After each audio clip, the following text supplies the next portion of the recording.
crazy. Yeah. I was going to ask you if you were ever a cokehead, but I guess you answered that question. I wasn't a cokehead. I'm 55, so I grew up in a different world where cocaine was not considered. I hate even to say it out loud because I'm totally opposed to drugs. I just want to be very clear. I'm totally opposed to drugs. Mm-hmm. All drugs. I don't take Advil. But in the world I grew up in, cocaine was not considered. Heroin was like an quote urban drug. Yeah. Now it's a rural drug, but at the time, things changed. So at the time, like heroin was considered really bad. Cocaine and honestly meth were not. They just weren't in the world that I lived in. I don't know I didn't make the rules. I'm just telling you that's what it was. And I never really thought that much about it other than it was illegal. But I never felt like I could get addicted to this. I just felt like every time I do it the next day, the whole day you feel sad. Yeah. And I'm not a sad person. I'm like a happy person. Mm-hmm. Yeah. And the second I got off all that shit, my natural buoyancy just came to the surface, and I've just been in a good. Ask anyone who I live with or I work with. I'm not just saying this. I would think I'm in a good mood every day. You seem like you are. I am. You I am. seem like a really but it's just person, it's not because I'm like. I can't do cocaine because I don't have the serotonin to spare. Well, that's I'm it. already True. That's yeah. true. I didn't know anything about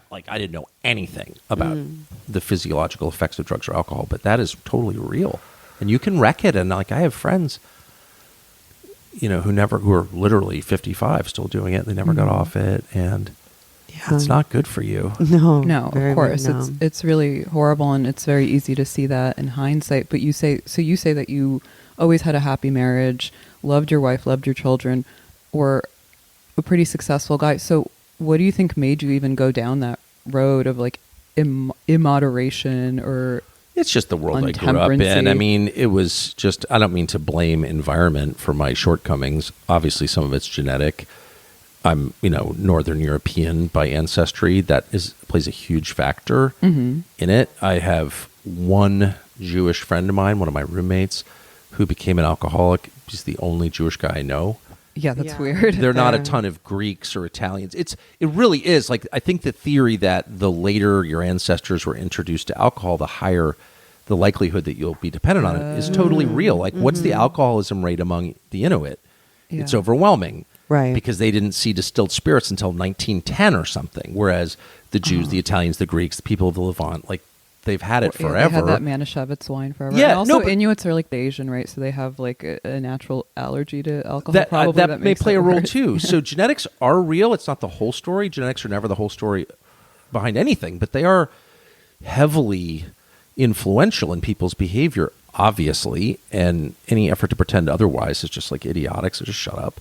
It's true. Yeah. I have dogs. I understand genetics to some extent. I'm not Gregor Mendel, but I get it kind of. And you're doing some selective breeding. Yeah, with dogs you do for sure. Yeah. And that played a role also, but just culture played a role. Just where I grew up and when I grew up, adults did drugs, people drank. We had liquor deliveries every week to my house because my parents had so many cocktail parties. Yeah. We literally had a hand truck come in with cases of stuff, and they'd always give me M&Ms. That was just like the culture I grew up in. Yeah. And the funny thing is, my wife grew up in exactly the same culture, like identical, and she never thought that my drinking was out of control, ever.